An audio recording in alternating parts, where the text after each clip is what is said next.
né? Jó foi levado mais fundo, né? No abismo ali, nas profundezas, e ali naquele abismo, né? Ele conheceu melhor a Deus, né? Então a fé dele se firmou ali no meio daquele abismo, né? E ele veio a realmente conhecer Deus ali no meio daquele abismo. Então tem tudo a ver com o livro de Jó, muito legal. Hoje a gente vai estudar o capítulo 41 do livro de Jó. É um capítulo que fala sobre Satanás. A gente vai ver, né? Capítulo 41 de Jó é o último capítulo, assim, que Deus vem falando, assim, com Jó. No capítulo 42 é o último capítulo de Jó.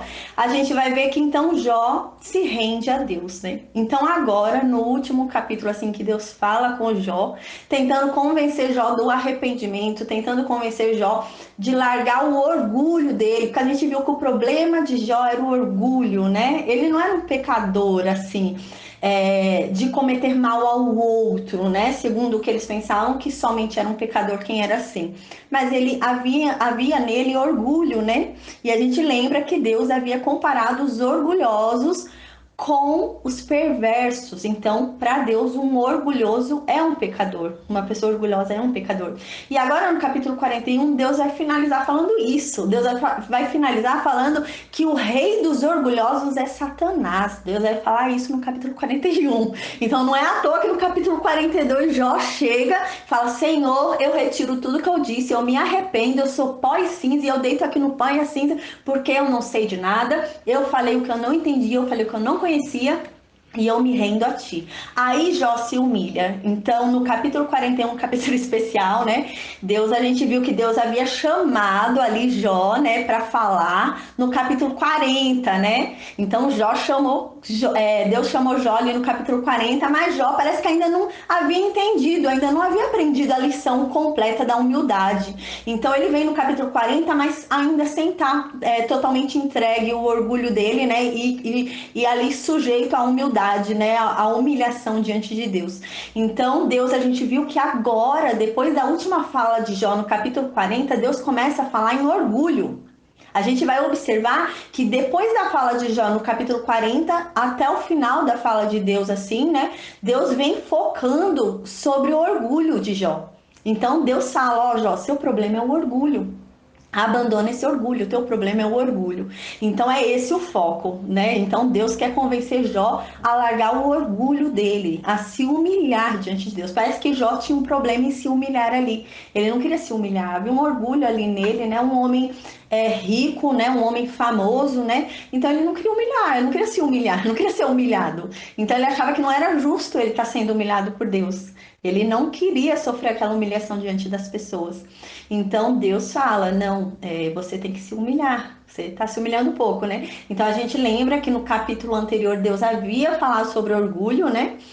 Deus havia falado para Jó que o orgulhoso para Deus é como o perverso, é como o ímpio, né? Porque Jó achava que havia uma distinção, né? É igual aquelas pessoas que são orgulhosas e falam: ah, não tô fazendo mal para ninguém, eu só me sinto, eu só me acho, mas que mal eu tô fazendo a outro se eu me acho, se eu sou tal e se eu só penso em mim, né? Se eu só tô focada em mim, que mal eu tô fazendo aos outros?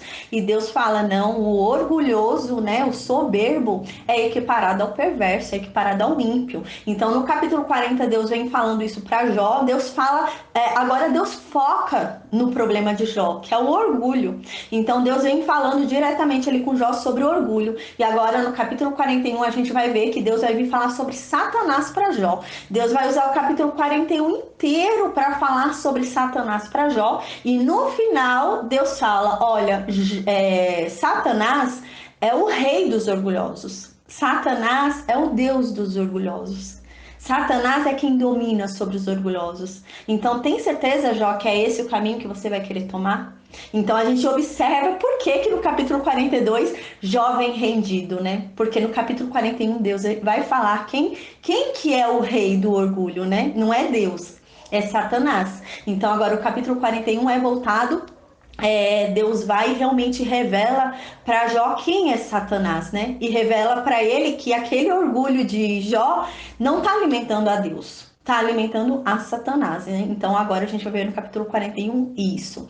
No capítulo 41 vai ser falado sobre um monstro chamado Leviatã. Paty, esse monstro chamado Leviatã, a gente já estudou ele no livro de Jó. A gente já falou sobre esse monstro. Esse monstro ele foi falado por Jó no capítulo 3, no versículo 8. Então, Jó, no capítulo 3, no versículo 8, falou sobre Leviatã. Quando a gente falou sobre Leviatã, a gente ainda explicou, eu ainda expliquei o que era Leviatã para eles, no contexto deles, né? A gente vai ver esse termo Leviatã usado outras vezes na Bíblia. Leviatã na Bíblia é usado, né, como a personificação do mal, como um símbolo do mal. Esse nome é usado como sinal do maligno, como sinal do mal. Então é usado esse nome Leviatã para simbolizar ali, né, o mal. Então esse nome é usado para isso. A gente encontra também Leviatã escrito na Bíblia, né, com esse sentido, né? Na verdade, todas as passagens que tem Leviatã é nesse sentido, de que é uma personificação do mal, Leviatã. Então a gente encontra também nos Salmos, no capítulo 74, versículo 14, e nos Salmos, capítulo 104, versículo 26, e no livro de Isaías, no capítulo 27, versículo 1. A gente lembra quando a gente estudou no capítulo 3, no versículo 8, né? E Jó fala sobre Leviatã.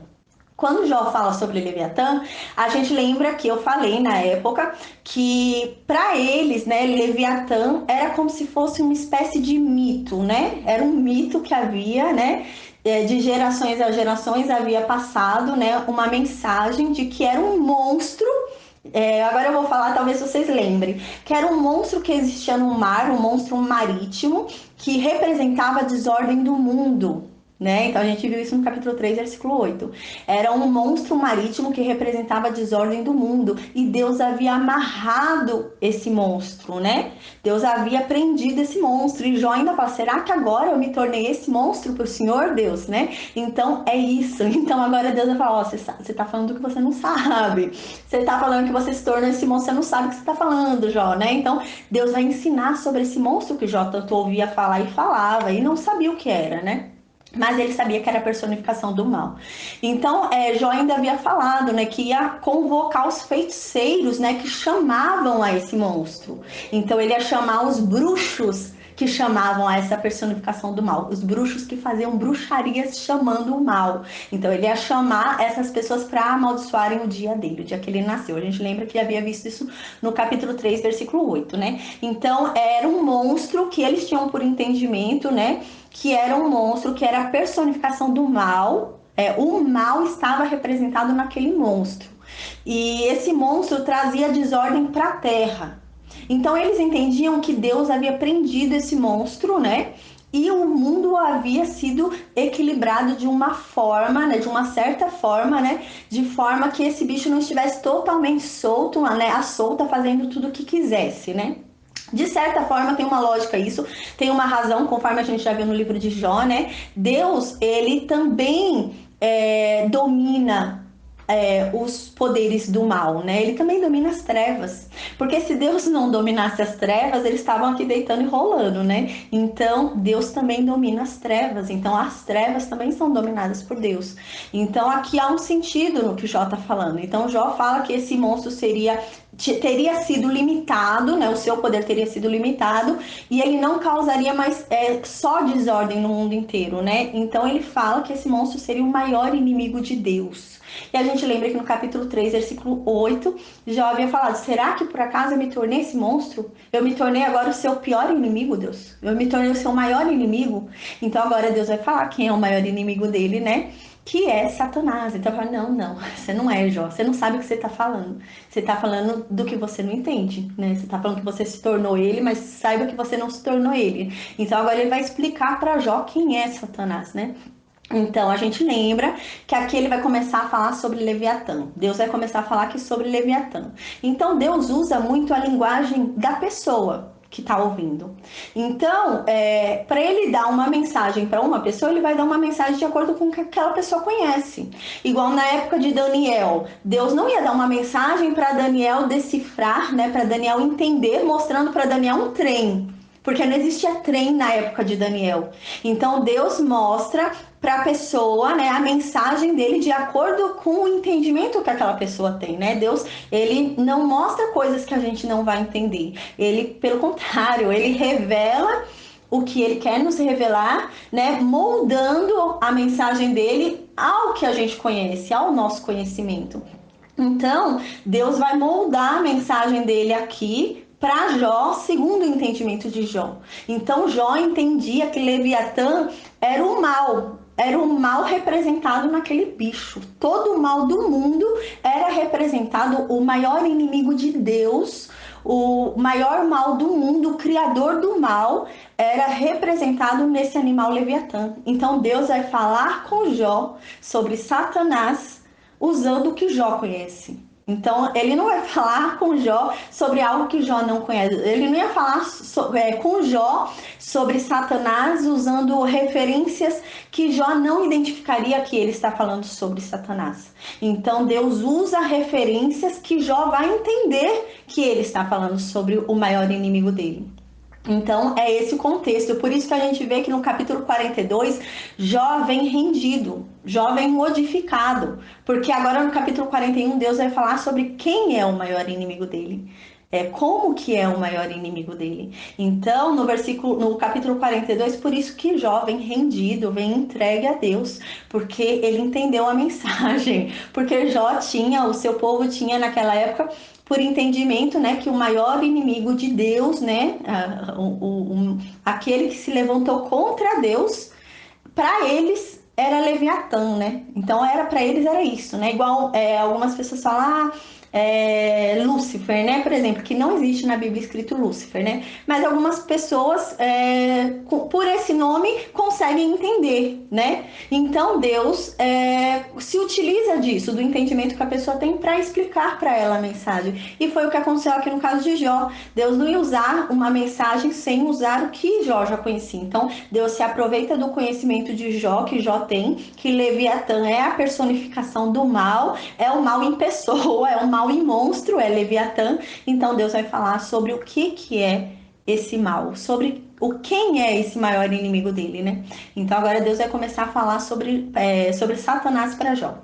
Aí no versículo 1, né, capítulo 41, versículo 1 diz assim. Aí no versículo 1 do capítulo 41 diz assim: podes tu, né, continua Deus falando com Jó, né?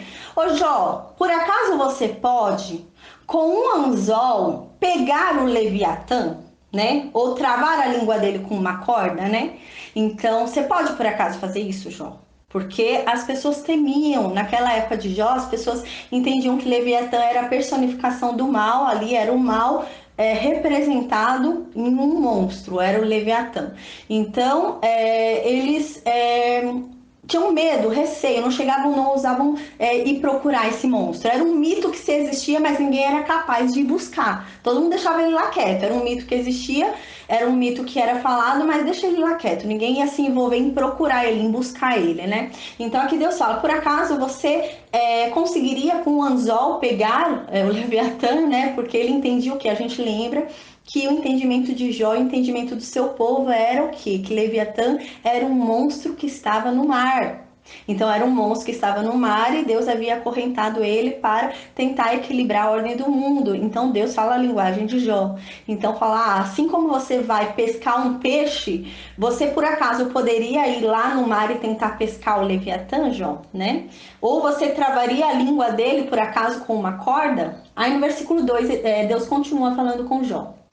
Pode meter-lhe no nariz uma vara de junco, né? Ou furar-lhes as bochechas com um gancho, né? Por acaso você pode fazer isso, Jó? Chegar lá, procurar Leviatã no mar, né? E usar uma corda ali, né? Para pegar ele pelo nariz, né? Amarrar ele ali, pegar um gancho para puxar ele do mar pela bochecha. Você pode fazer alguma coisa assim como você faz, estratégias que você faz, por exemplo, lançar rede, né? Para pegar o peixe. Você acha que você pode fazer isso? Chegar lá no mar, lançar a rede e pegar Leviatã, né? Então aqui está querendo dizer, né? Você acha que de alguma forma você consegue armar alguma armadilha para pegar Leviatã, né? Aqui a gente lembra que ele tá falando de Satanás, né? Deus tá falando de Satanás. Então aqui ele tá falando, né? Você como homem. O contexto inteiro do capítulo 41 é que Deus vai falar que o homem não pode lutar contra o Leviatã.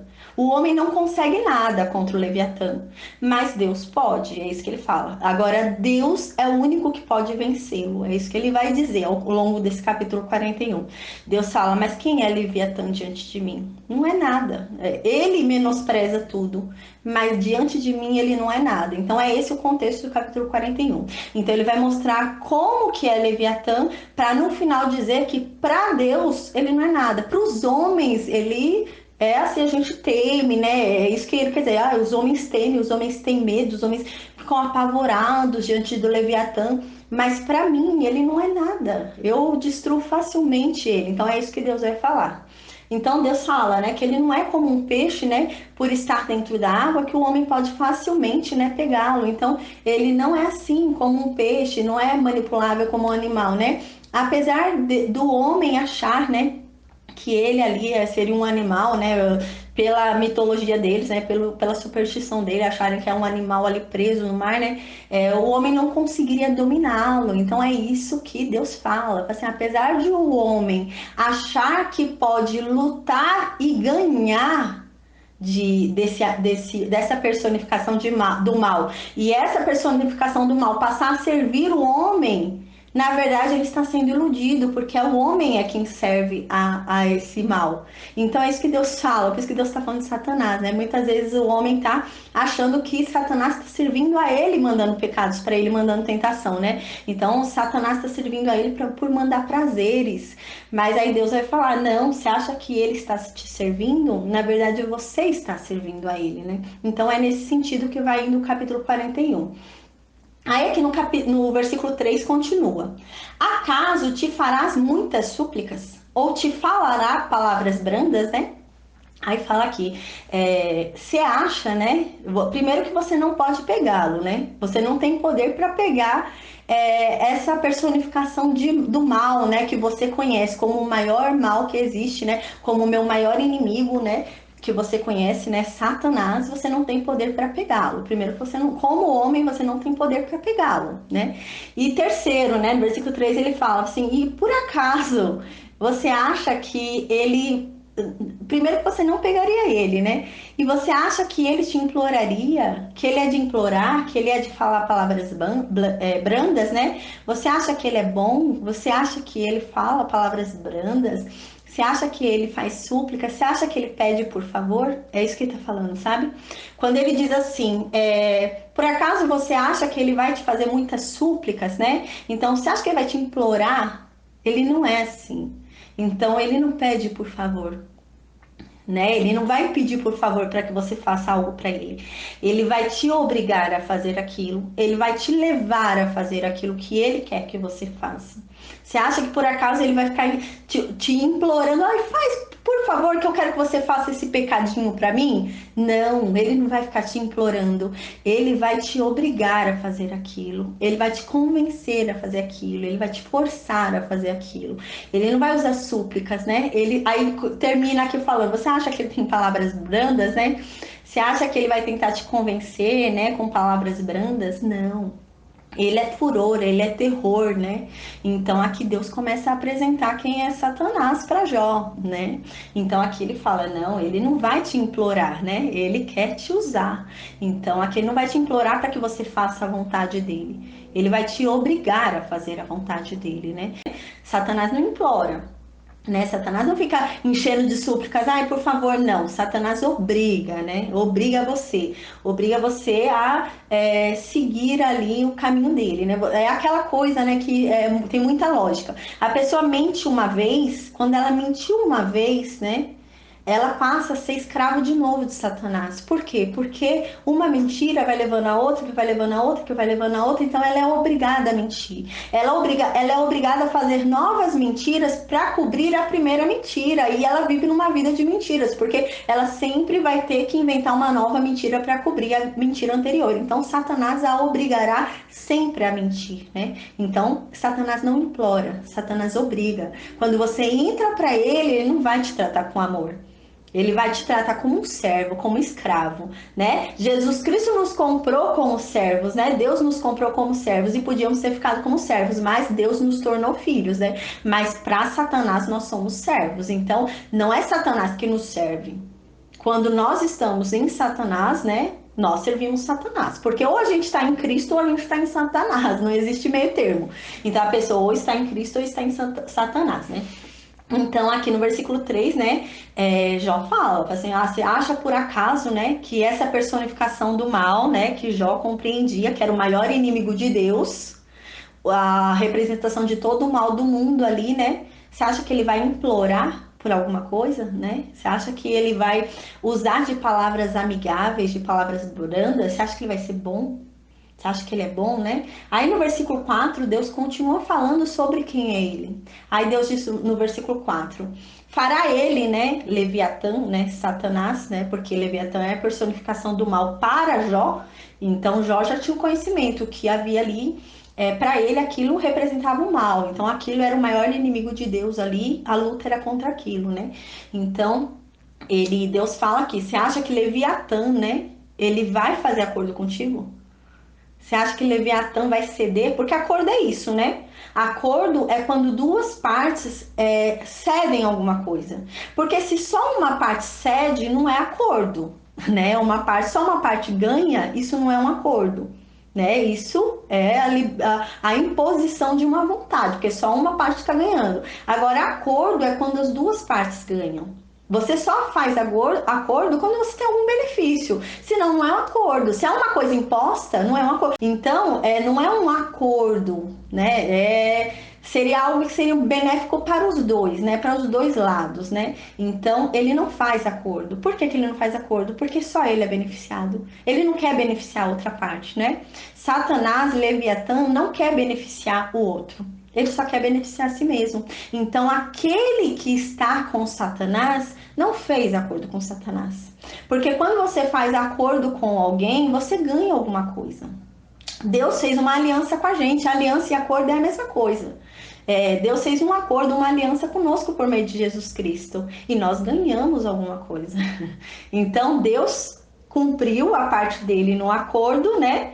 E ganhou alguma coisa, porque nos ganhou de volta. E nós somos importantes para Deus. E nós ganhamos a nossa liberdade. Então, isso é um acordo, quando as duas partes ganham. Agora, aqui no versículo 4 está dizendo: Satanás não faz acordo. Satanás não faz acordo com ninguém. Porque fazer acordo significa que as duas partes vão ganhar. E Satanás não deixa a outra parte ganhar. Só ele ganha. Então, tem gente que acha: não, fiz um acordo, né? Eu também tô ganhando. Não, não tá ganhando. Você acha que tá ganhando, mas não tá ganhando, não. Você tá sendo iludido. Satanás é o pai da mentira e você tá sendo enganado, né? Então, é isso que quer dizer no versículo 4. Aí continua: ou tomá-lo-ás por servo para sempre, né? Aí aqui diz, né? Você acha por acaso que você pode fazer ele te servir, né? Você pode pegar ele e tornar ele seu servo? Você acha que você pode pegar Satanás e tornar Satanás o teu servo? Você acha que você pode pegar Leviatã, né, que é a representação ali do mal para Jó? Você acha que você pode pegar Leviatã e fazê-lo te servir, né? Então aqui a gente lembra, o livro de Jó é um livro poético. Então a gente não tem que ir ao pé da letra, às vezes a pessoa fica pensando, porque a gente vai ver que pela característica, Deus vai começar a descrever como é Leviatã.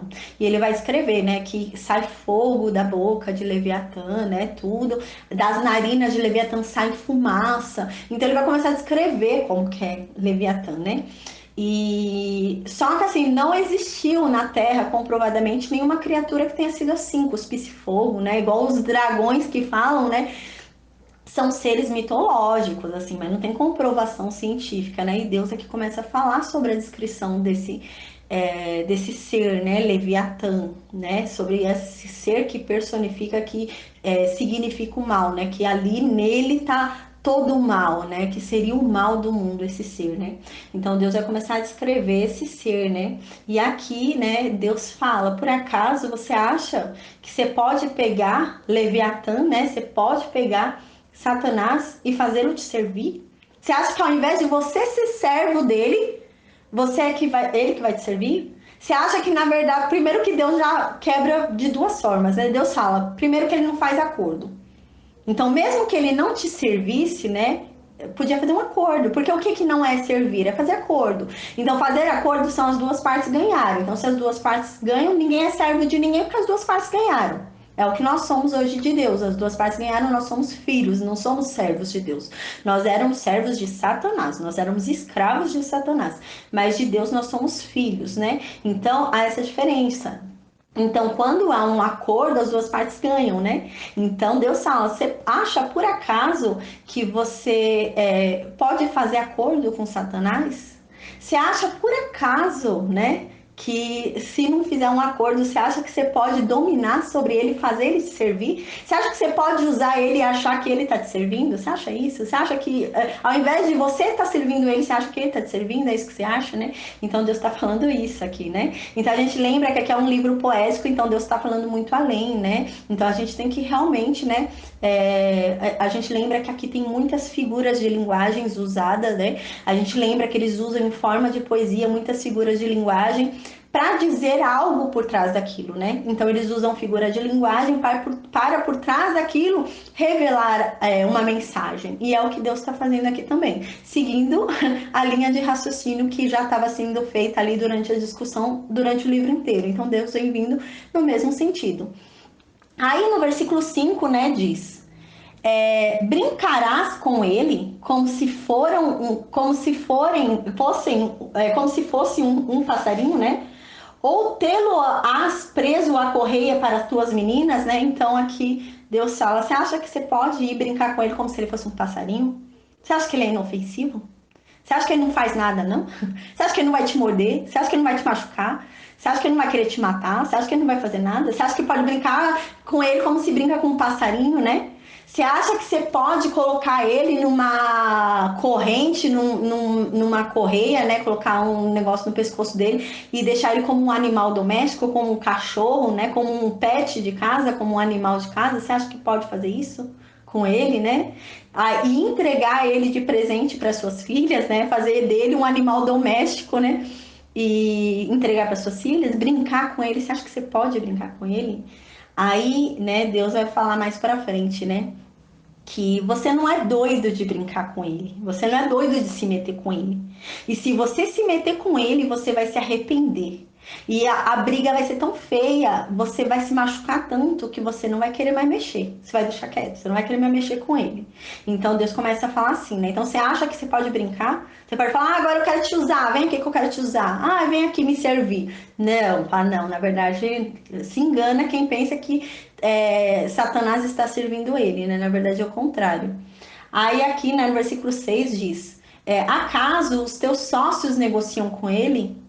Ou repartirão entre os mercadores, né? Acaso alguém pode negociar com ele, né? Você não negocia, mas alguém no mundo negocia com ele? Ninguém negocia.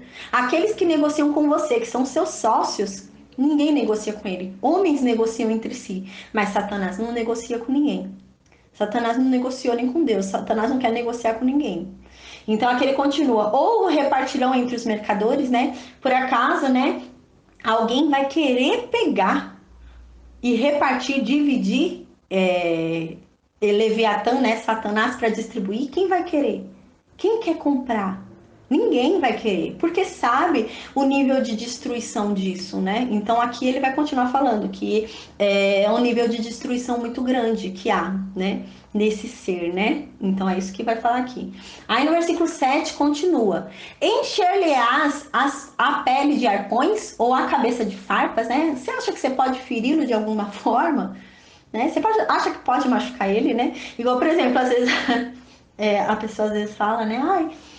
Hoje eu não vou fazer tal coisa, vou pisar, né? Vou pisar em Satanás, não sei o que. Você acha que você pode ferir Satanás? Né? Você acha que você pode fazer alguma coisa, né? Quem pode é Cristo, quem fez foi Cristo, nós não podemos nada, né? Então tem gente que subestima muito, né? Isso é perigoso, né? A gente não tem que subestimar, né? A gente vai ver que aqui até Deus vai falar, não, eu vou falar a verdade sobre ele. Eu vou falar a verdade. Eu mesmo reconheço, ele é corajoso. Eu mesmo reconheço, ele é tal, tal coisa, ele é forte. Então, se Deus mesmo fala, aí às vezes a gente quer subestimar, né? É muito perigoso. A gente não pode subestimar, não. É muito perigoso isso. E aqui Deus fala, né? Por acaso a gente pode matar, a gente pode ferir de alguma forma Satanás? Alguma coisa que a gente possa fazer que possa ferir Satanás? Satanás não tá nem aí. Satanás tá numa luta rápida, correndo aí, ó, para conseguir o quanto quiser de vidas. Mas você acha que ele tá sendo ferido pelas vidas que não estão com ele? Não. Ele tá preocupado em querer destruir, né? Mas assim, ele não tá, ai, a pessoa se converteu, foi para Cristo, ele não tá ali sofrendo, ele não tá ali ferido porque isso aconteceu. Você não pode feri-lo, né? Ele tá ali preocupado em fazer o quê? Ele não tá ali, ai, que dor, porque ele se converteu para Cristo. Não, ele tá parado olhando para, deixa eu pensar uma estratégia para fazer ele voltar para mim.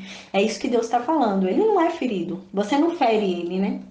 Aí no versículo 8, põe a mão sobre ele, lembra-te da peleja e nunca mais o intentarás, né? Então, se você acha que pode brincar com ele, se você acha que pode ferir ele, ouse colocar a mão sobre ele e você vai se lembrar do que vai acontecer, da dor que você vai sentir, do quanto você vai sofrer, da desgraça que vai acontecer na tua vida e você nunca mais vai querer chegar perto dele. É isso que Deus fala, né? Porque ele é só desgraça.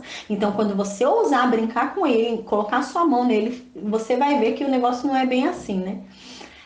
Aí no versículo 9, eis que a gente se engana em sua esperança, né? Em qual esperança, né? A gente se engana na esperança de dominá-lo, né? Eis que a gente se engana na esperança de dominar o mal. A gente se engana na esperança de dominar as trevas, de dominar Satanás, de dominar o pecado. A gente se engana, né? Aí aqui ele fala no versículo 9, acaso não será o homem derrubado só em vê-lo, né?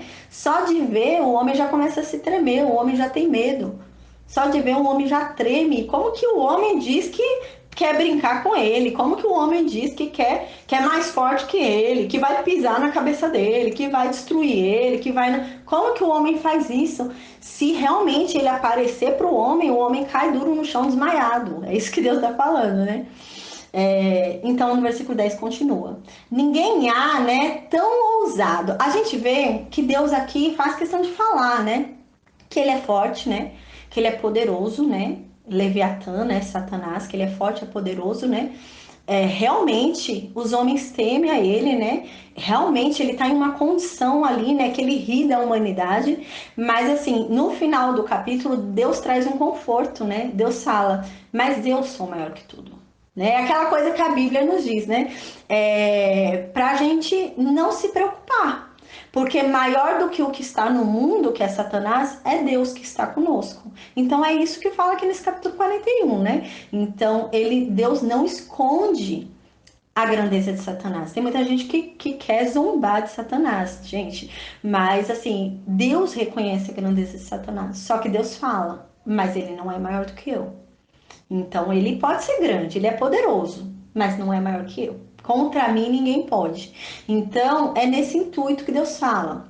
Então Deus fala: olha, presta atenção, Jó. Essa criatura é forte, ela é poderosa, ela é mais forte do que os humanos. Ela domina alguns humanos e ela se levanta contra mim e ela é rei de alguns humanos. Mas ela não tem poder contra mim, porque eu sou mais forte do que ela. Ela pode ser poderosa, mas existe um maior do que ela, que sou eu, né? Então Deus fala isso no capítulo 41. Aí aqui no versículo 10, né, diz: ninguém há tão ousado que se atreva a despertá-lo. Quem é, pois, aquele que pode erguer-se diante de mim? Então aqui ele fala de duas formas. A primeira parte, ele está falando de Leviatã. A primeira parte, ele está falando de Satanás. A segunda parte, Deus começa a falar de si, porque a gente vai ver que agora Deus vai falar aqui sobre ele. Deus vai falar que ele pode tudo, que ele é maior do que esse ser. Então, tem muita gente que confunde e acha que no final desse versículo 10 está falando de Satanás, né? Quando fala, quem é, pois, aquele que pode erguer-se diante de mim? Aí tem pessoas que acham que aqui é Satanás falando, quem é aquele que pode se erguer diante dele, né? E não é isso que está dizendo aqui. A gente vai ver que depois do ponto, Quem está falando aqui é Deus sobre ele mesmo. Deus está falando sobre si. Deus está falando sobre Deus, né? Então ele não está falando mais sobre Satanás. Ele fala tudo sobre Satanás, fala tudo sobre Leviatã para dizer que contra Deus, né? O poder dele, a grandeza dele não tem efeito, né? Porque Deus é maior do que ele. Então é isso que Deus quer dizer aqui. Aí aqui no versículo 10 diz: ninguém há tão ousado que se atreva a despertá-lo, né? Então aqui ele tá falando que aqui no mundo não existe ninguém, nenhum homem que ouse, né? Conhecendo ele, sabendo quem ele é, Satanás, sabendo quem Leviatã é, que ouse mexer com ele. Vai querer passar longe. Quem conhece ele vai querer passar longe dele. Então ele fala no restante, ele quer dizer, mas eu sou diferente, é isso que ele tá querendo dizer, né? Ele tá falando assim, na humanidade ninguém ousa mexer com ele, mas eu sou diferente. Aí ele diz no final do versículo 10, quem é, pois, aquele que pode erguer-se diante de mim? Então ele fala assim, mas para mim não tem problema nenhum. Quem é aquele que existe que pode se erguer diante de mim? Quem é que pode se erguer-se contra Deus? É isso que ele está querendo dizer aqui no final do versículo 10. Mas quem é aquele que pode se erguer contra Deus? Então ele fala, para mim, Leviatã não é nada. Não é tudo isso que vocês estão falando, não. Porque contra mim ninguém pode se erguer. Contra mim ninguém pode se levantar. Ele pode se levantar contra vocês, mas contra mim não, porque maior que eu não há ninguém. É isso que Deus está querendo dizer aqui. Aí no versículo 11, Deus continua falando sobre si, né? Deus vai falar dele mesmo agora no versículo 11. Por que que Leviatã não pode se erguer contra ele? Aí Deus fala, quem primeiro me deu a mim para que eu haja de retribuir-lhe? Pois o que está debaixo de todos os céus é meu. Então ele fala, até Leviatã é meu. Até Satanás é meu. E, gente, Satanás é de Deus também. Porque quem vai mandar julgamento é Deus. Então, quando for o pessoal, espero que não sejam muitos, né? Não haja, né? Mas assim, quando for para condenação, né? Para o julgamento, para o ranger de dentes ali, lançado no lago de fogo, não é a impressão que a gente dá é que é Satanás que vem pegar as pessoas, vai lançar as pessoas no inferno e vai ficar lá com vara cutucando as pessoas, né? Vai pegar lá um negócio, vai ficar torturando as pessoas no inferno. Não. A Bíblia diz, né, que Satanás vai ser lançado com os seus demônios nesse lago de fogo e não vai ser legal. Então Satanás vai ficar sofrendo junto lá no lago de fogo. Então, Deus, né, tem o domínio de tudo. Então não é Satanás que vai lançar todos para o inferno, é o próprio Deus que vai lançar todos no lago de fogo. Então, inclusive Satanás e os seus demônios. E aqui fala no versículo 11, né, quem foi que me deu primeiro alguma coisa para que eu tenha que lhe retribuir algo? Por acaso não sou eu que existo primeiro? Ninguém nunca me deu nada. Eu é que criei tudo. Quem foi que me deu alguma coisa para que eu tenha que retribuir o que me foi feito? Eu sou o criador de tudo. Quem foi que existia antes de mim? Ninguém. É isso que Deus está querendo falar. Que Leviatã não é nada assim para ele. Que ele pode vencer Leviatã. Aí aqui ele continua. Pois o que está debaixo de todos os céus é meu. Então ele fala, tudo que está debaixo de todo o céu é meu, a terra é minha, Leviatã é meu, vocês são meus, é tudo meu, tudo fui eu que criei. Tanto que quem manda, né, pro lago do fogo de inferno é o Criador, não é Satanás que manda as almas perdidas pro lago do fogo do inferno, não é Satanás, é Deus. Deus é que manda as almas perdidas pro lago do fogo do inferno, Deus é que manda Satanás pro lago do fogo do inferno. Então é Deus, porque Deus é o criador de tudo, né? E é o dono de tudo que está debaixo dos céus. Então ele fala, pois tudo que está debaixo dos céus é meu, inclusive Leviatã. Então eu não tenho medo dele, não tenho medo de Leviatã e eu não tenho problema nenhum, porque eu não temo a ele, porque quem é maior do que eu? Quem pode ir contra mim, né? Se eu criei ele, se ele foi criado por mim, né? Então é isso que ele fala. Aí no versículo 12: não me calarei a respeito de seus membros, nem da sua grande força, nem da graça da sua compostura. Então ele fala: não, eu vou falar a verdade, eu não vou esconder. Eu não vou esconder a força dele. Eu não vou esconder o poder dele. Ele tem poder, ele tem força, mas não são maiores do que eu. mas não é maior do que o meu poder, não é maior do que a minha força. É isso que Deus vai falar aqui. Deus vai falar que ele não vai se calar. Não, eu não vou mentir. Eu não vou chegar aqui e falar que é mentira, que ele é inofensivo. Não, eu não vou falar isso. Ele é perigoso. É isso que Deus está querendo falar aqui. Não, eu não vou chegar aqui e mentir, falar que Satanás é bonzinho. Não, não é. Eu vou falar a verdade. É isso que Deus está querendo dizer aqui no versículo 12. Ó, eu não vou mentir a respeito da força dele. Eu não vou mentir a respeito do poder dele. Eu não vou mentir, né? A respeito da graça da compostura dele, né? Não vou mentir a respeito dos atributos que ele tem, de como que ele foi feito. Eu não vou mentir para você. Ele foi feito para ser bom, ele foi feito para ser forte, ele foi feito para ser poderoso, ele foi feito para não ter medo, ele foi feito para ser assim. É isso que Deus vai falar.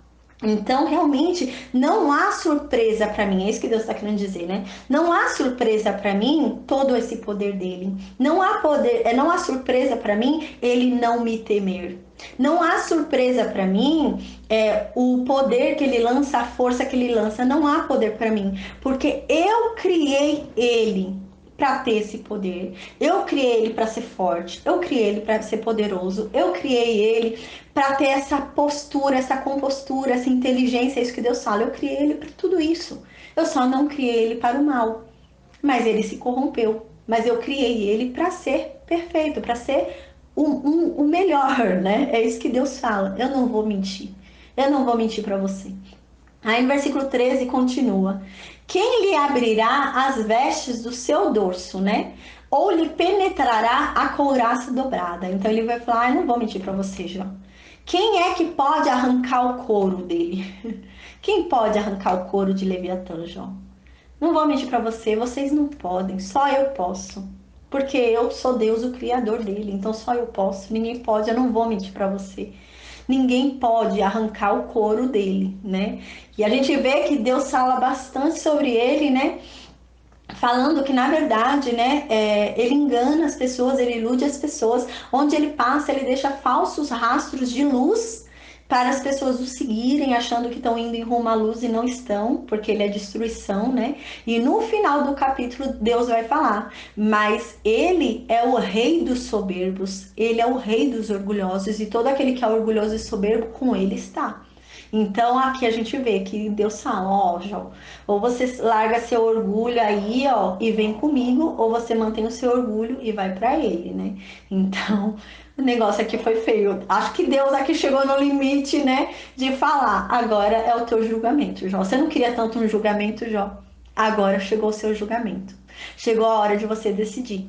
Se você quer continuar com o seu orgulho e ir para Satanás, porque a gente lembra que o início do livro de Jó, né, fala que tudo isso, todo o livro de Jó se baseia numa disputa entre Satanás e Deus. E agora Deus está falando: é o seu julgamento, Jó. Chegou a tua hora. Você quer ficar com ele ou você quer ficar comigo? Porque se você continuar orgulhoso do jeito que você tá, você vai com ele. Então, assim, agora o capítulo 41 é aquele capítulo, né, que chega daquele jeito. É incrível. Aí, versículo 13, né, diz: quem pode, né, tirar o couro dele, né? Então, assim, ele fala: não, Jó, ele é poderoso, ele pode muito, ele tem força, ele tem poder, né? Ele tem a formosura que eu havia dado para ele, que convence, a formosura que atrai. Porque ele foi feito para ser belo, né? Ele foi feito para ser o melhor dos querubins, né? Então Deus fala: ele foi feito para ser belo.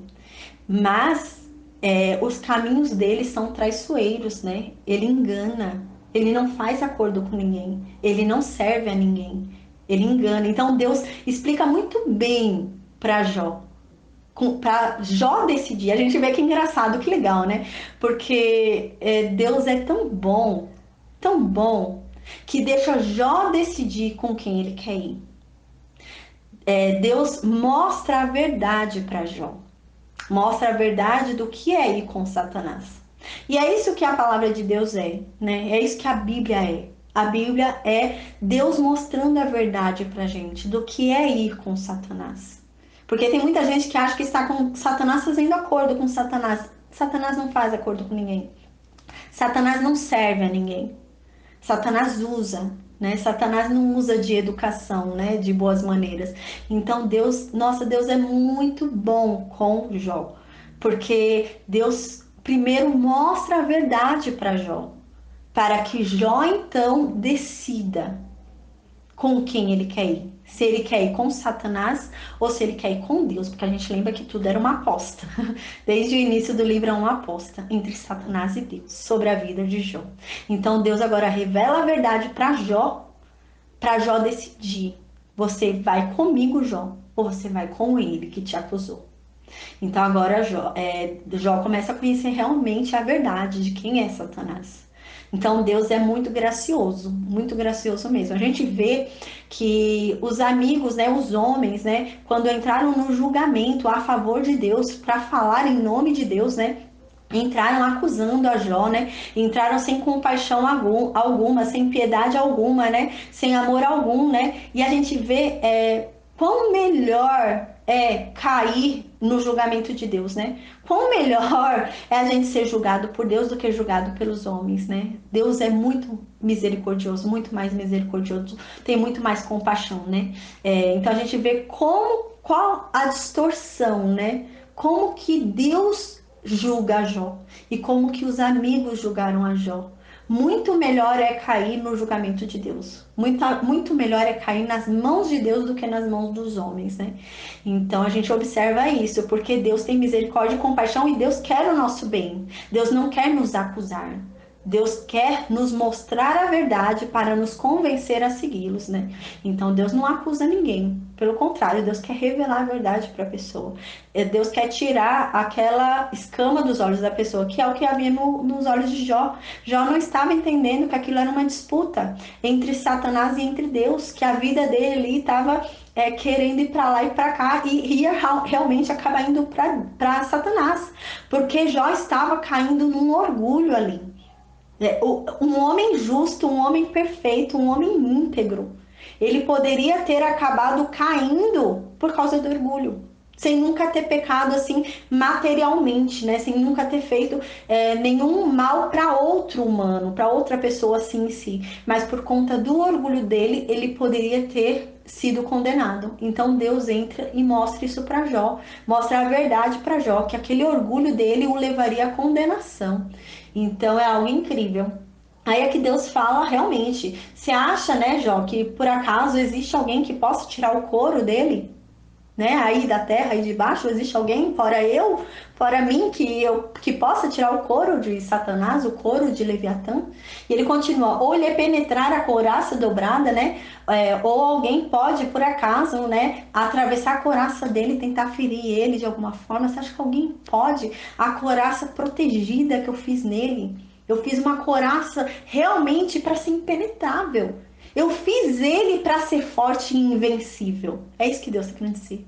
Eu fiz ele de propósito para ser forte e invencível. Porém, maior que mim, maior que eu, ele não é. Maior do que eu sou, ele não é, né? É isso que Deus está querendo dizer. Mas eu fiz ele realmente para ser invencível. Eu fiz ele para ser com o coração duro, né? A gente vai ver mais para frente que Deus vai falar isso, que fez ele para ter o coração irredutível, para não mudar de ideia. Então Deus fala, não, realmente eu o fiz assim. Mas eu sou o Senhor, eu sou o Criador dele. E sobre mim ele não tem poder, é isso que Deus fala, né? Então aqui ele fala, né, que ninguém pode penetrar na couraça dobrada, né, que tem nele, porque realmente eu fiz ele para ser assim. Porque a gente lembra que Deus havia falado, né, que fez os avestruzes para não serem inteligentes, então Deus fez cada coisa de uma forma porque ele viu que para o equilíbrio do mundo era melhor daquela forma. E esse ser, ele decidiu fazer dessa forma. Uma forma ali que ele seria nesse nível, né, de perfeição. Então ele decidiu fazer assim. Então aqui no versículo 14, Deus continua falando para Jó: quem abriria as portas do seu rosto? Pois em roda dos seus dentes está o terror. Então qual que é a porta do rosto, né, da gente? Aqui é uma poesia, Deus continua falando na linguagem que eles iam falando o livro inteiro. A porta do rosto da gente é a boca, porque a porta é aquilo que a gente abre e fecha, né? Então a porta do nosso rosto é a nossa boca. Então aqui Deus está falando, quem é que tem coragem de abrir a boca dele, né? Porque abrindo a boca dele, né, em volta dos dentes dele tem o terror. Quem tem coragem de abrir a boca dele ali para ser engolido pelo terror, né? Quem tem coragem de mexer com ele, de agir dessa forma? Aí no versículo 15 continua falando: as fileiras de suas escamas são o seu orgulho, cada uma bem encostada, como por um selo que os ajusta, né? Eu fiz ele para ser assim. Eu fiz ele para ser impenetrável. Eu fiz ele para ser forte. Eu fiz ele para ser poderoso. Eu fiz ele para que ninguém conseguisse destruí-lo, a não ser eu mesmo. Somente o próprio Deus poderia destruí-lo, né? Então ele fez assim. Então aqui ele fala, né? As fileiras de suas escamas são o seu orgulho, né? Então ele tem orgulho disso, dele ser impenetrável.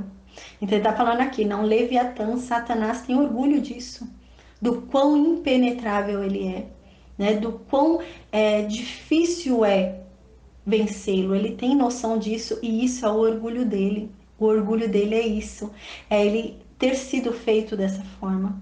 O orgulho dele é realmente ele ver nele a perfeição da criação. É ele ter visto que na criação dele, né, houve um trabalho assim de perfeição. Esse é o orgulho dele, né? Ele é olhar para si mesmo e ver o quão bonito ele é, o quão forte ele é, o quão poderoso ele é. Ele olhar para o reino do céu e ver que não tem ninguém mais forte do que ele, a não ser Deus, porque Deus é mais forte do que ele. Então fala, esse é o orgulho dele. Aí continua, cada uma bem encostada, como por um selo que os ajusta. Então todas as escamas deles são bem encostadas uma na outra, né? São bem ali unidas. Aí fala no versículo 16, continuando sobre as escamas dele. Elas são tão encostadas a tal ponto que uma se chega à outra, né? No versículo 16 fala. E entre elas não entra nenhum ar, da maneira tamanha que ele foi feito para ser impenetrável. Aí no versículo 17 fala, né? Umas às outras se ligam, aderem entre si e não se podem separar, né? Então, de uma forma tamanha que ele é impenetrável, que é difícil, o único que pode vencê-lo realmente é Deus, é isso que está falando. Aí no versículo 18 começa a falar agora sobre a grandiosidade dele, vai começar a falar, né, que da boca dele sai fogo, das narinas dele sai fumaça de fogo e que queima, que é como uma panela ardente de óleo quente. Então o negócio é sério. Aí fala no versículo 18: cada um dos seus espirros faz resplandecer luz, faz resplandecer faísca, porque eu o criei assim. Eu o criei para ser algo forte, poderoso. Eu criei para ser bonito. Eu criei para ser perfeito. Eu criei com tanto amor, eu criei com tanta perfeição que os espirros dele, quando ele espirra, saem faíscas quando ele espirra. Então, tudo isso foi criação de Deus. Não foi ele mesmo que criou em si aquelas faíscas ao espirrar. Foi Deus que colocou nele a condição de quando ele espirrasse, sairia faíscas de luz da boca dele quando ele espirrasse. Então, Deus criou ele com tanta formosura a esse ponto, que até o espirro dele é formoso. Até o espirro dele é bonito. É isso que Deus está querendo falar. Então ele continua, e os seus olhos são como as pestanas da alva. Ou seja, os seus olhos são como a luz do sol do amanhecer. Gente, é um ser que convence pela beleza. Ao que diz aqui o capítulo 41, é um ser que você olha e você é convencido pela beleza daquele ser. Você olha e fala, nossa, que lindo, que incrível. Nossa, que ser perfeito, que ser magnífico, né? Então ele convence, porque ele foi feito para isso. Ele foi feito para ser perfeito. Ele foi feito para ser belo. Ele foi feito para ser formoso, né? Ele foi feito, né? existem pessoas que a gente olha assim, e a gente olha pra pessoa e parece que a gente fala, ai, parece que a gente tem uma simpatia pela pessoa só de olhar pra pessoa, né? E ele foi feito assim, pra você olhar pra ele e ter simpatia, pra você olhar e falar, nossa, uau, o espirro dele sai faísca, né? Então, a gente observa que realmente, né, por isso também, né, desceu um terço dos anjos com ele. Ele convenceu um terço dos anjos a descer com ele, né, a cair com ele, a fazer a rebelião nos céus, né? Ele não venceu de Deus e foi derrubado na terra. Ele e um terço dos anjos. Por causa disso, ele foi feito para ser formoso. Ele foi feito para ser convincente. E qual que é a estratégia de Satanás? Satanás convenceu um terço, convenceu pela beleza dele, pela formosura dele, pela lábia dele, pelo jeito dele, porque ele foi feito para ser assim. Então, como que ele usa de convencimento? Também é a mesma coisa. Ele tenta nos convencer pela vista. Ele convenceu um terço pela vista, vai nos convencer pela vista. Então, ele tenta usar de engano com a vista. A gente olha, o negócio parece bom, parece bonito, parece agradável, parece legal, parece prazeroso, parece interessante. É isso, é assim. É da forma como ele ganhou esses anjos caídos, né? Que ele lutou no céu, tentando convencer pela formosura dele. Então ele usa para conosco, tentando nos convencer através disso, através do nosso olhar, né? Porque ele convenceu assim, né? E ele tem muito orgulho de si mesmo, então por isso que ele é o pai dos orgulhosos. A gente vai ver no final desse capítulo. Deus vai falar que ele é o pai dos orgulhosos e todo aquele que é orgulhoso está com ele. Então Deus vai falar diretamente com Jó. Pensa bem, Jó, você vai continuar com seu orgulho porque você vai ficar com ele. Porque agora já está chegando no final do seu julgamento. Você pediu um julgamento, o julgamento veio, já está chegando no final. E chegou a hora de decidir se eu ganhei ou se Satanás ganhou, na aposta que nós fizemos. Então, né, aí continua aqui no versículo 19. Da sua boca saem tochas, faíscas de fogo saltam dela, né? Então, da boca dele sai chama de fogo, sai fogo da boca desse ser. Porque não é porque o ser criou em si fogo para sair de sua boca, né? Mas porque Deus criou ele para ser poderoso dessa forma. Deus criou ele para ser respeitado. Deus criou ele de forma a ele ser respeitado no céu. Ele era um anjo de alto nível. Ele foi criado para ser respeitado. Então, ele foi criado ali de uma forma de convencer realmente, que convencesse os outros, né? Então, aqui no versículo 20, né, fala, no versículo 19 fala, da sua boca saem tochas, faíscas de fogo saltam dela, né? Aí no versículo 20, das suas narinas procede fumaça, como de uma panela fervente ou de juncos que ardem. Eu ia falar mais alguma coisa no versículo 19 que me veio na cabeça, agora eu esqueci, deixa eu ver se eu lembro. É, da sua boca saem tochas, faíscas de fogo saltam dela. Ah, lembrei. Agora eu lembrei, ainda bem, graças a Deus. Aqui no versículo 19 a gente vê, né, que ele tem o poder do fogo. Porque Deus deu a ele o poder do fogo. E a gente lembra que no começo do livro de Jó, né, fala um pouquinho sobre o poder de Satanás pra gente. E a gente lembra que Satanás fez cair fogo do céu e queimou os bens de Jó. Então, Satanás tem poder de fogo, né? Às vezes as pessoas acham que o sobrenatural é só o sobrenatural de Deus. Existe o sobrenatural do maligno, existe o sobrenatural do mal também. Existe o sobrenatural de Deus e existe o sobrenatural do mal. A diferença é que o sobrenatural de Deus vem para a expansão do reino de Deus e para nos libertar, para nos contar a verdade, enquanto o sobrenatural do maligno vem para nos confundir, para nos tirar da verdade, né? É aquela coisa onde a gente vai, por exemplo, existem pessoas que vão, né? E vão ali consultar mortos, por exemplo, né? A palavra de Deus é clara de que o morto está dormindo, o morto não pode ser consultado, você não vai falar com ninguém que morreu, né? O único que morreu e ressuscitou e nós podemos falar é Jesus Cristo, mas de resto tá todo mundo lá esperando o julgamento. Então, se você vai nesse lugar que fala,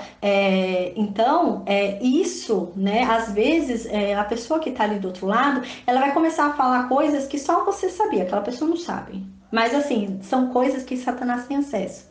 Então aí a pessoa fala, nossa, uau, é algo sobrenatural. É, mas é algo sobrenatural do maligno. porque está sendo usado para tirar a pessoa do caminho da verdade.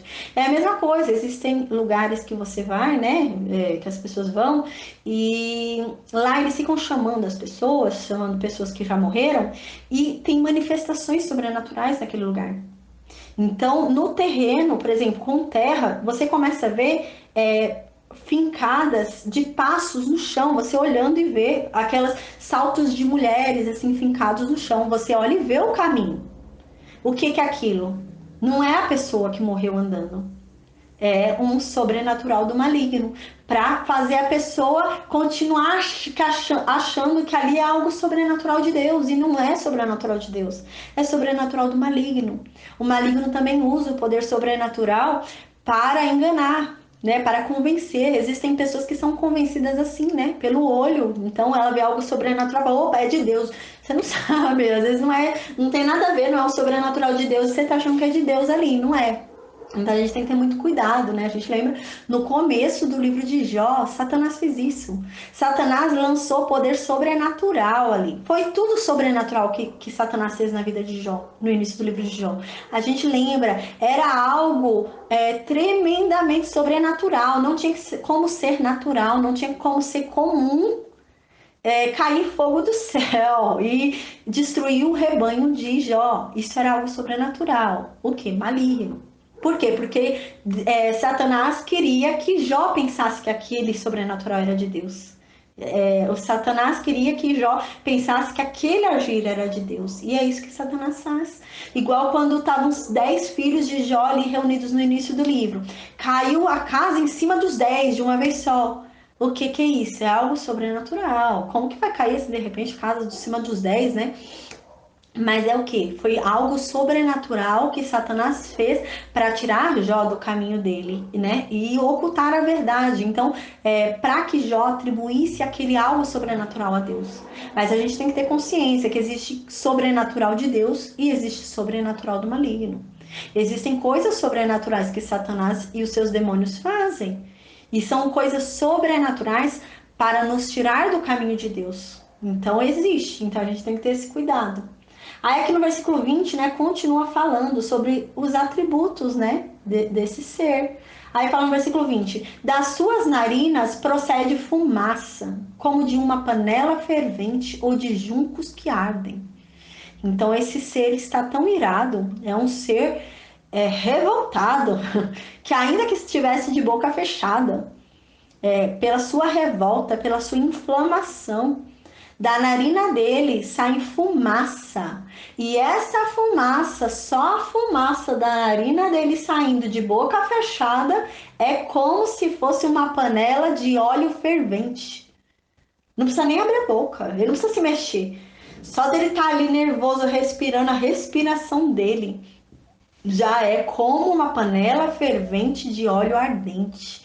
Pela ira dele, ele já começa a bufar ali com o nariz ali mesmo, começa a saltar aquela fumaça ali como uma panela de óleo ardente. Ele não precisa nem abrir a boca dele para destruir. Não precisa abrir a boca dele para destruir, não precisa fazer nada para destruir, não precisa fazer muito, é só chegar perto dele. Só você chegar perto dele, com aquela narina dele ali, saindo aquela fumaça como panela de óleo ardente, só aquilo já te machuca. Ele não precisa nem abrir a boca e cuspir fogo em você, não precisa nem fazer isso. Só você chegar pertinho. Aí aqui no versículo 21 diz: o seu hálito faz incender os carvões, né? Então o seu hálito, né, faz queimar, né, os carvões, né? Então fala no sentido de quando você coloca fogo nos carvões, né? Demora um tempo para o carvão, né? E ali sendo consumido, né? Vai consumido ali pelo fogo e tal, vai ir no carvão. E aqui fala no sentido de que ele já queima o carvão de uma vez. Então o hálito dele já queima o carvão de uma vez ali, né? Então aquilo que demoraria um tempo para ser destruído, com o hálito dele é destruído de uma vez, né? Então é isso que tá falando. E da sua boca sai chama, né? Quando fala assim que da boca dele sai chama, é chama no sentido de morte. É chama no sentido de lâmina, de cortar, de matar, de ferir. Então da boca dele sai isso, né? Sai mentiras, né? Então da boca dele sai mentira, sai morte. Aí aqui no versículo 22, no seu pescoço reside a força, e diante dele salta o desespero. No pescoço dele reside a força. Então a gente lembra que lá em Gênesis, né, no capítulo 3, quando houve a queda, Deus falou, né, para a serpente. A gente lembra que ele havia falado que a descendência da serpente e a semente da mulher, né, individual, que é Jesus Cristo, seriam inimigas, né? E que a descendência da serpente pisaria o calcanhar da semente da mulher, né, da descendência de Jesus Cristo e de Jesus Cristo, mas Jesus Cristo, né, a semente da mulher, pisaria a cabeça da serpente, né? E aqui também fala, no seu pescoço reside a sua força, né? E no capítulo 3 a gente lembra que havia falado, né, que Jesus Cristo vem e pisa a cabeça da serpente, né? Jesus Cristo vem, pisa e destrói a serpente de uma vez por todas, né? Que é o que acontece. No seu pescoço reside a sua força, então Jesus Cristo vem e pisa na cabeça da serpente, né? E ela é destruída, ela já foi destruída, né? Por isso que ela tá com pressa, né? Ela tem pouco tempo, então ela tá com pressa, Satanás tá com pressa, né? Então tem pouco tempo. Aí fala, e diante dele, né? Diante de Satanás, diante de Leviatã, salta o desespero, né? Então, até o desespero, né? Diante dele, né, salta, né? Então, diante dele todo mundo entra em desespero, diante dele ninguém sabe o que fazer, diante dele todo mundo fica desesperado, diante dele todo mundo fica atordoado, diante dele todo mundo fica perturbado. É isso que tá falando. Aí no versículo 23, suas partes carnudas são bem pegadas entre si, todas fundidas nele e imóveis, né? Porque eu fiz assim, né? Deus tá falando, eu fiz para ser assim mesmo, para ser difícil de ser pego, para ser difícil de ser atingido, para ser difícil de ser destruído. Eu fiz ele assim, né? Aí no versículo 24, o seu coração é firme como uma pedra, firme como a mó de baixo. Muitas vezes as pessoas questionam, né? Como que Deus não usou para convencer Satanás para voltar para si, né? Não usou convencimento para Satanás, né? Então aqui explica isso. Porque Deus fez o coração dele para ser duro, para não ser fácil de ser convencido. É isso que está falando aqui. Quando fala que Deus fez o coração dele para ser duro, não é no sentido de que Deus fez o coração dele para ser cruel. Deus não fez o coração dele para ser cruel. Deus não faz. Deixa eu. Aqui saiu. Deus não faz nada, né? Com maldade, nada que tenha um mal. Tudo que Deus criou foi bom. Inclusive Satanás, tudo que Deus criou foi bom. Então, tudo era bom. Quando Deus criou, era bom. Mas Deus deu livre-arbítrio.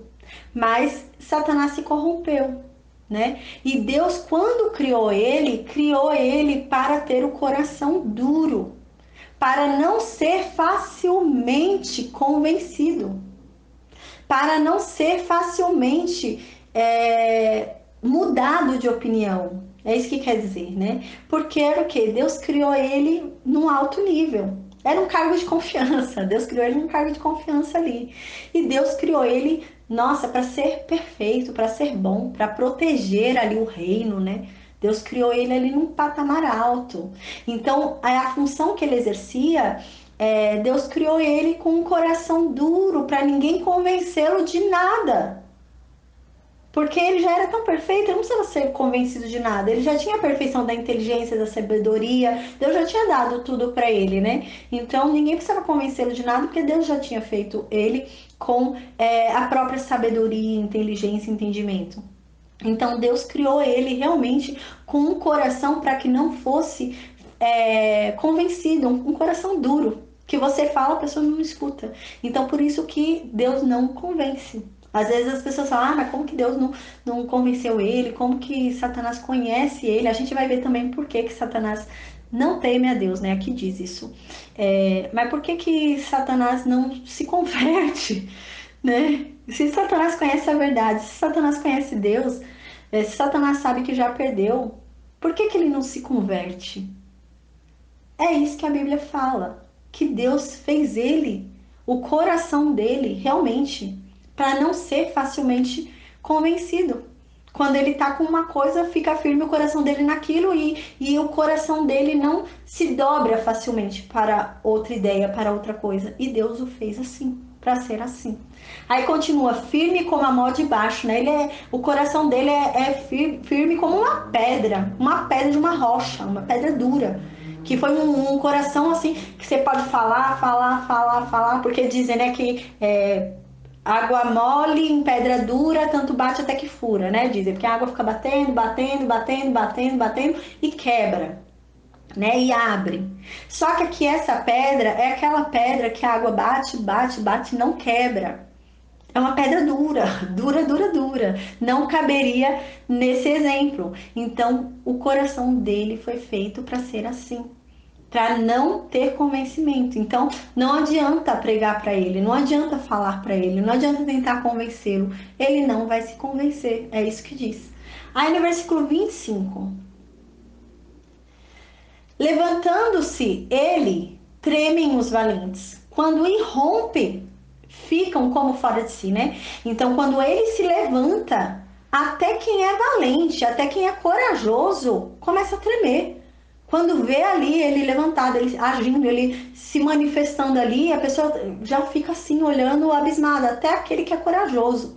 Aí é que diz, quando irrompe, ou seja, quando ele vai e solta a fúria dele, né?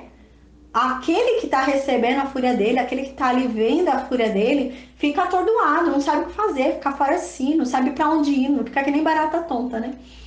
Aí no versículo 26, se o golpe de espada o alcança, de nada vale, nem de lança, de dardo ou de flecha, né? Então o homem não pode acabar com ele. Não há nada que o fira, não há nada que se possa ser lançado, né, que possa feri-lo. Então o golpe nada o alcança, né? Nada pode feri-lo. Aí no versículo 27, para ele o ferro é palha e o cobre pau podre.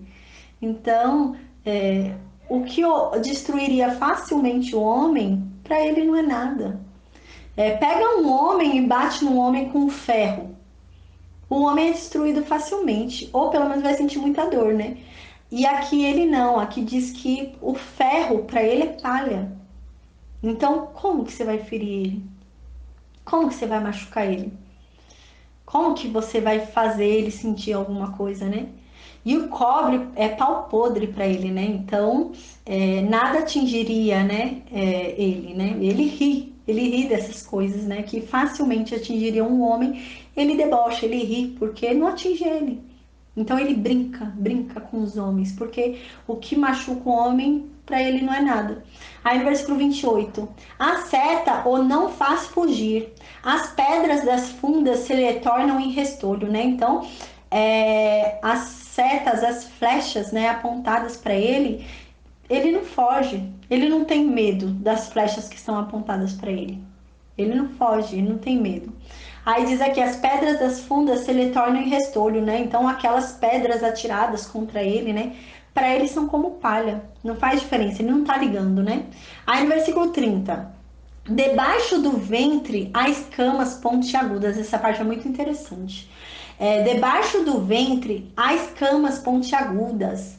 Tá falando então que debaixo do ventre dele ele tem uma escama, né? Que fere, né? São escamas como se fossem cacos de vidro, né? É muito interessante o termo que ele usa no versículo 30, porque não é algo literal, né? A gente não tem como a gente imaginar literalmente, mas sim o importante é o contexto do que vai ser falado no versículo 30, porque no versículo 30 vai ser falado assim, que na barriga dele, né, no ventre dele, há cacos de vidro.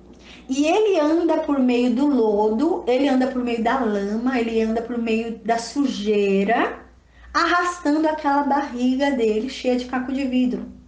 E ele faz isso como se estivesse limpando, como se estivesse ali selecionando e limpando aquele local, mas não é. É mentira, né? Ele faz isso, mas ele não está limpando. Ele está, na verdade, apenas assim, se aliviando, como se estivesse ali tendo prazer naquilo, né? Isso que vai falar no versículo 30.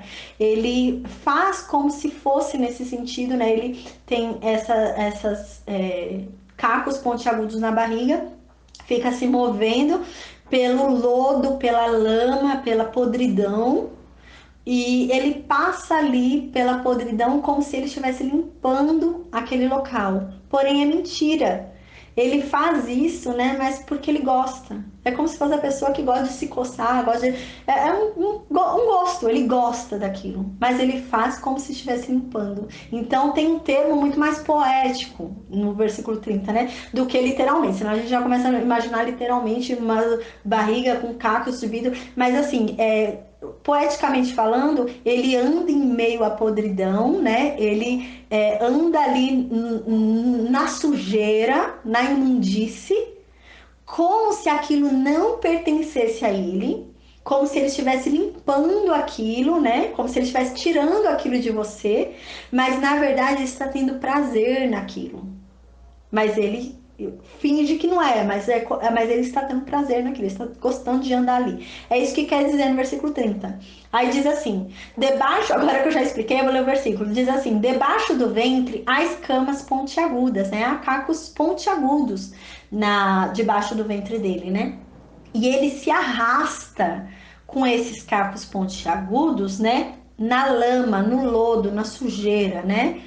E como um instrumento de debulhar, ele fica se arrastando, né? O que é um instrumento de debulhar? Eu vou dar um exemplo de um instrumento de debulhar, né? O instrumento de debulhar, a gente tem, por exemplo, o instrumento de debulhar do milho. O que o instrumento de debulhar faz? O instrumento de debulhar, ele passa ali pelo milho e separa o que é milho, o que é sujeira, o que é bom, o que é ruim, ele separa. Então fala aqui que ele arrasta-se, vai se arrastando, arrastando a barriga ali sobre a lama, como se ele estivesse limpando, como se estivesse selecionando, limpando o local. Mas não tá, né? Ele age como se fosse um instrumento de debulhar, mas não é. Ele tá ali passando mesmo no intuito realmente de gostar daquele local, né? Algo habitual que ele faz, né? Mas não que haja uma limpeza ali, né? Aí no versículo 31 diz, né? As profundezas, né? As profundezas, quando diz aqui, significa um mar profundo, né? O mar profundo, o abismo, né? A gente lembra que o abismo na Bíblia significa um mar profundo, né? Aquela escuridão do mar, aquele fundo do mar, né? Que é um breu, né? Aquela escuridão.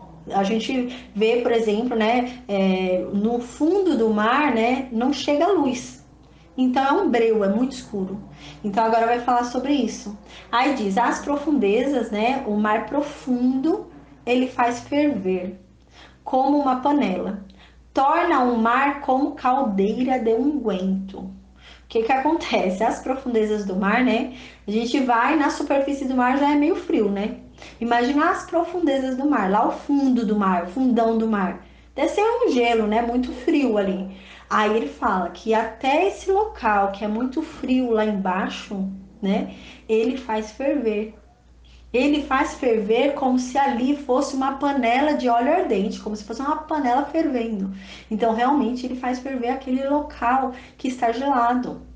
Então ele consegue mudar assim os ambientes, né? E ali era um ambiente frio, gelado, e ele consegue ali naquele ambiente frio e gelado, né, transformar aquilo, né, numa panela fervente, né? Causar confusão no fundo do mar, né? Algo que era ali estável, gelado, frio, tranquilo, ele consegue causar tumulto, né? Causar ali uma ebulição, fervendo como panela. Como que a panela fica fervendo? Ela fica assim, levantando bolhas, a água fica em movimento. Então é isso, ele consegue trazer tumulto, né, até no profundo mar. Aí diz aqui, né, no versículo 32. Após si deixa um sulco luminoso. O abismo parece ter se encanecido, né? Então aqui ele fala que ele anda e após si ele deixa um rastro luminoso. E Deus o fez assim. Deus o criou assim, né? A gente tem que ter ideia que tudo isso que está sendo falado aqui é como Deus o criou. Deus o criou para ele andar. E o caminho onde ele andasse deixasse um rastro de luz, um rastro luminoso. Deus o criou dessa forma. Deus o criou para ele andar e deixar um rastro de luminosidade onde ele passasse. Então Deus o criou assim, é isso que fala aqui. Aí aqui Deus fala no final do versículo, né?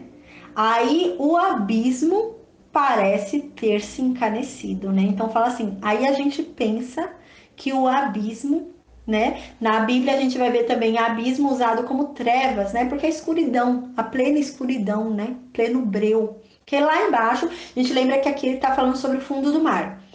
Então, o fundo do mar é algo, um lugar escuro, um lugar que é um breu, um lugar que é uma escuridão tremenda. Então, ele anda pelo fundo do mar, o seu rastro torna luminoso e ele faz o abismo parecer ter se encanecido. Ou seja, ele engana. A impressão que dá é que ele faz com que onde havia trevas agora a luz. Então a impressão que a gente tem é essa. Mas é mentira, porque falou parece ter se encarnecido, mas não se encarneceu. Por quê? Porque a luz some. Ele deixa o rastro, mas a luz vai sumindo. Quando a luz sumir, você abre os olhos, você vai estar onde? Nas trevas, que é onde ele te levou. É isso que está querendo dizer aqui no versículo 32, né? Então, ele te leva, você vai seguindo ele, achando que está indo ali na luz. E aquilo que era um abismo, as trevas, a escuridão do mar profundo, por exemplo, que estava sendo dada com exemplo, né? Mas agora saindo um pouco da poesia, né? Deus está falando, aquilo que antes era escuridão, era trevas, né? Você segue ele e o caminho começa a parecer iluminado, começa a parecer legal, começa a parecer brilhante, começa a parecer, uau, eu tô vendo as coisas, né? Tá acontecendo, uau. Só que uma hora aquele rastro que ele deixou vai embora, aquela luz vai embora, porque são rastros que ele vai deixando, só que não são rastros eternos. Então são rastros que ele vai deixando, mas sai. Então quando aquilo sai, aquele rastro sair, você vai estar parado ali no meio das trevas. Aí você vai olhar e vai tudo se escurecer, tudo virar trevas e você não tá ali enxergando mais nada e se encontra nas trevas porque você seguiu aquele rastro que era um rastro falso e você achava que pelo rastro você estava em um lugar luminoso e não estava, porque te enganou e te levou ao abismo, né? Então é isso que fala aqui. Aí no versículo 33, na terra não tem igual a ele, pois ele foi feito para nunca ter medo. Então Deus fala, não há ninguém como ele, não tem ninguém como ele, porque eu fiz ele para não ter medo. Então as pessoas às vezes perguntam, né? Como que Satanás vivia no céu, conhece Deus, conhece a verdade e não teme a Deus? Como que ele não teme a Deus? Porque ele foi feito para não ter medo de Deus. Então ele não tem medo, porque ele foi criado por Deus para não ter medo de nada. Então ele não tem medo. Então a gente fica pensando, né? A gente quando conhece a Deus, a gente começa a ter temor, né? Então, ele não tem. Por que que ele não tem? Porque ele foi criado para nunca ter medo. Realmente. Aí, aqui no versículo 34, ele olha com desprezo tudo que é alto. Então, aqui tá falando realmente quem é ele, né? Tá falando aqui de Satanás e Leviatã. Ele olha com desprezo tudo que é alto, né? Tudo que é maior que ele olha com desprezo. Tudo que vem do céu, ele olha com desprezo, né? Ele olha com desprezo tudo que é alto, tudo que é maior que ele olha com desprezo. Aí diz aqui no final do versículo: ele é rei sobre todos os seres orgulhosos. Então aqui Deus termina a verdade revelada a Jó e fala para Jó: Jó, seu julgamento chegou. Chegou a hora do seu julgamento que você tanto queria. Você queria um julgamento, chegou a hora. Então agora eu vou te revelar a verdade. Eu vou te revelar a verdade, que você está para ser condenado por causa do teu orgulho. Mas você não sabe o que é ser condenado. Você falou muita coisa durante o livro inteiro, mas a verdade é que você não sabe o que é a condenação. Então eu vou te ensinar. Então Deus começa a explicar quem é o mal, né? O que é o mal? Quem é o mal? Quem é Satanás? Quem é meu inimigo? Então agora você decide, Jó, porque ele é o rei dos orgulhosos. Então ou você larga o seu orgulho e vem comigo, ou você permanece com seu orgulho e vai com ele, né? Então aqui chegou no julgamento de Jó, realmente, né? Para Jó decidir se vai com Satanás com o orgulho dele mantendo, ou se ele larga a mão do orgulho dele, se humilha, se rebaixa e vai com Deus, né? Tanto que a gente vê que no capítulo 32 e 42 vem um Jó totalmente arrependido, totalmente se humilhando. Ele fala: não, eu me arrependo do que digo, eu me reduzo a pó. Então Jó, você vê que no capítulo 42 ele vem numa condição de humildade, ele vem se humilhando, porque Jó aqui tem a revelação de que o orgulho que ele estava seguindo o levaria para Satanás. Então agora ele abre mão desse orgulho, né? Porque Jó achava o quê? Que só os pecados, os outros pecados levavam para Satanás, mas o orgulho não. E a gente vê que Deus fala claramente sobre o orgulho com Jó, né? E Deus fala: olha, na verdade, ele, Satanás, ele é o pai dos orgulhosos, né? E se você continuar orgulhoso do jeito que você tá, Jó, você vai para ele. Então você decide agora, porque a disputa já tá acabando, o julgamento já tá chegando ao final, né? Então agora vamos ver quem venceu, né? Se Satanás tinha razão na acusação dele, né? Ou se eu estava certo em ter confiado em você, né? Então agora chegou um momento ali, né? Então a gente vai ver que amanhã é o último capítulo, né? Graças a Deus, desse livro. E amanhã, então, a gente vai ver a postura de Jó, o que vai acontecer com Jó, com o futuro de Jó, né? E a gente vê algo interessante que Deus, né? Ele chega antes do nosso limite acabar. Porque a gente observa claramente que Jó já estava chegando no limite dele. Mas Deus chega com providência antes que o nosso limite acabe. Então Deus deixa isso muito claro, tá? Então hoje a gente vai encerrar aqui o estudo. Amanhã a gente vai falar sobre o capítulo 42.